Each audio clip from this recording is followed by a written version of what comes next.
going to be looking at the starter PC series from Next. This one is the Plus, starter PC gaming plus, I guess it would be called. It's not terrible. The specs inside it are perfectly good. Like, I've used these specs for myself. It comes with an Intel Core i5 9400F. This is a 6-core, 6-thread, and it has a boost clock of 4.1, I believe, for one core. And the Gigabyte GeForce GTX 1660 Super, which is a great starter graphics card. And then it comes with 16 gigabytes RAM, 2x8, which you want to see at 3000 speed, which is pointless for the motherboard because the B365 doesn't go that high, and it seems weird that they advertise or even bother selling 3200 speed when the motherboard clocks out at 2600, which we'll look into that. It comes with a 512 gigabyte M2 SSD, meaning it plugs right into the motherboard. Probably it's under the GPU. 100% it's under the GPU. And this one actually comes with a 500 watt power supply like you would want, even though the GPU in it doesn't need 500 at all.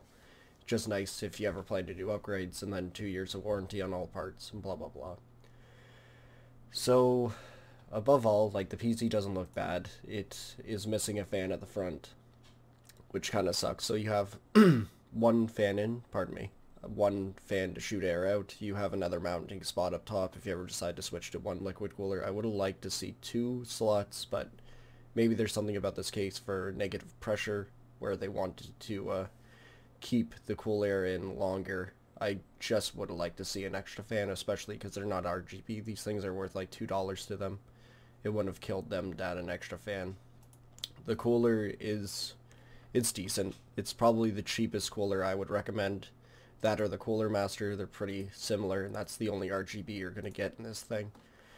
And hopefully it's rigged up to the motherboard so you can download the RGB program and let it change colors. But yeah, so they're asking $900, which I did a PC part picker for the States with very similar components, similar motherboard, which is an ASRock, which I'm not the biggest fan of.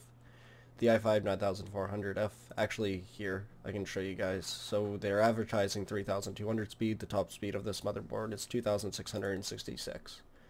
So that extra speed is pretty much pointless. But anyways, I added 3200 speed.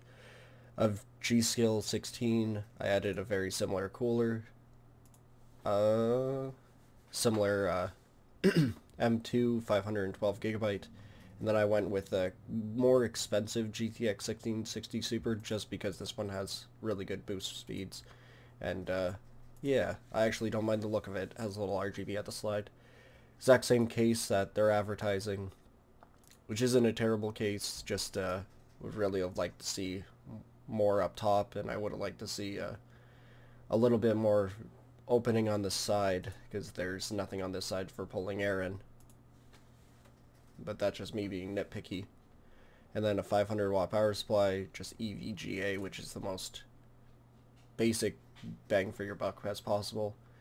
And then you also have to remember you need to add Windows 10. You also need to add Wi-Fi, because the other one has Wi-Fi right there. And then keyboard and mouse, because this one comes with a keyboard and mouse. So let's do the math. So base price, 762 plus, how much is Windows these days? $6 plus 6 plus 7 plus Red Dragon keyboards on sale, $31. I actually like the look of this keyboard. If it does all the same RGBs that my mechanical version does, you'll be quite impressed.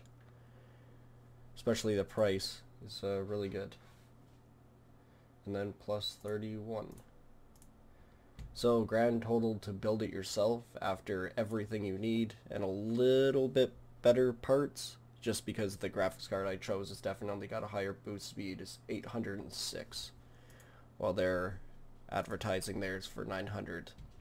So you save almost $100 to build it yourself. And with that $100, you could even upgrade to an RTX 2060. Or you could even switch out the CPU to something stronger with that $100 you're saving. I would have really liked to see Ryzen in these basic builds, because like the B365 motherboard is already at its highest capacity of generation of Intel, which is the 9th gen. It can't go up to 10th gen, so you're pretty much stuck with 9s. They're not going to be selling 9s for new very much longer, so upgrading the CPU is going to be a hassle. You're going to need to replace the whole motherboard. And yeah, not the biggest fan of that.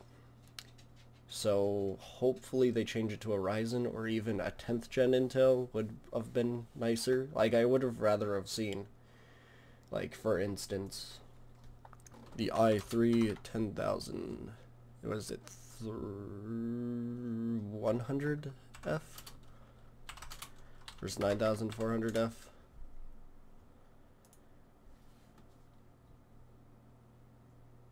Yeah.